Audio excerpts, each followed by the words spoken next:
মাঘী সপ্তমী উপলক্ষে পটুয়াখালীর গলাচিপায় শুরু হয়েছে প্রায় ৩০০ বছরের ঐতিহ্যবাহী দয়াময়ী মেলা। রবিবার কালীপূজা ও শিব পূজার মধ্য দিয়ে আনুষ্ঠানিকতা শুরু হয়। মানত পূরণ ও দেবতার তুষ্টি লাভের আশায় দূর দূরান্ত থেকে সনাতন ধর্মাবলম্বীরা ভিড় করছেন দয়াময়ী মন্দিরে। হাজার হাজার ভক্ত ও দর্শনার্থীর পদচারণায় উৎসবমুখর মেলা প্রাঙ্গণ।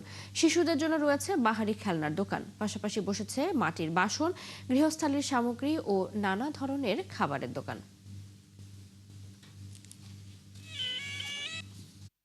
আমি পুত্র সন্তান কামনা করছি যে দয়াময়ী, আমার যদি পুত্র সন্তান হয় তাইলে আমি এখানে আসবো, আমার বাচ্চার চুল ফেলাইয়ে পুজো দেবো।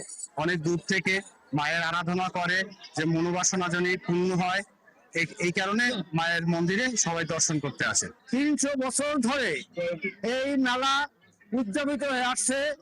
এখানে দয়াময়ীর মা কালীর মন্দির এবং শিব মন্দির অবস্থিত।